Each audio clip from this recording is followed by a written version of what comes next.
ఇప్పుడే మనం చూసుకున్నట్లయితే రాబోయే బడ్జెట్‌లో కీలక మార్పులైతే చేయబోతున్నారు. సో, భారీగా ధరలైతే పెరగబోతున్నాయన్నమాట. దిగుమతి చేసుకునే వస్తువులన్నీ కూడా భారీగా ధరలైతే పెరగబోతున్నాయి.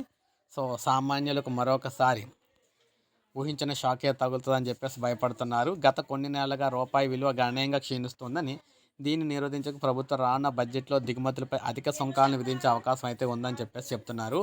దిగుమతిపై అధిక సుంకాలతో డాలర్ డిమాండ్‌ను అంటే అరికట్టగలదని ఆయన అన్నారన్నమాట. తాజాగా పీటీఐ వార్తా సంస్థకు ఇచ్చిన ఇంటర్వ్యూలో ఆయనైతే ఏం చెప్తున్నారంటే, ప్రస్తుతం ఆయన 15వ ఆర్థిక సంఘం సలహా మండలి సభ్యులుగా ఉన్నారు.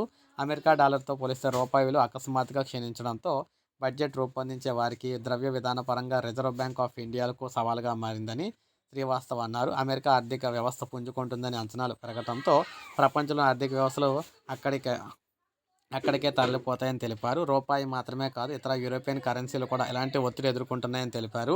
రానున్న బడ్జెట్‌లో సుంకం రేట్లను పరిశీలించే అవకాశం అయితే ఉంది. దిగుమతులపై సుంకాలు విధించడం భారత ఆర్థిక వ్యవస్థకు ఊతం అందిస్తుంది. ఫలితంగా దిగుమతి సుంకం ద్వారా వచ్చే ఆదాయం పెరుగుతుందన్నారు. డాలర్‌కు డిమాండ్ అయితే తగ్గుతుందన్నారు. ఇదిలా ఉండగా జనవరి 13న అమెరికా డాలర్‌తో రూపాయి మారకం విలువ ఒక్క రోజులోనే 66 పైసలు అయితే క్షీణించిందనమాట. ప్రజెంట్ రూ. 86.70 అయితే కనిష్టంగా చేరిగింది. గత 2 వారాల్లో దీని విలువ రూ. 1 కంటే ఎక్కువగా పతనమైంది. దీంతో మన కరెన్సీ పతనాన్ని అదుపు చేయటంలో ఈ సుంకాల పెంపు చర్య సహాయపడుతుందని చెప్పేసి అంటున్నారు. సో, దీన్ని బట్టి ఏంటంటే అర్థం, దిగుమతి చేసుకునే వస్తువులు ఏవైతే ఉంటాయో అయన్నీ కూడా ధరలైతే పెరుగుతాయన్నమాట. వాటి మీద ట్యాక్స్‌లు అయితే పెంచుతారు.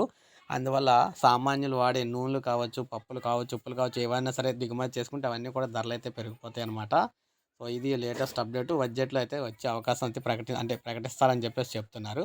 సో, ఇది మనకు అప్డేట్. ఒక లైక్ చేయండి, సబ్స్క్రైబ్ చేసుకోండి. మన ఛానల్ సబ్స్క్రైబ్ చేసుకోండి.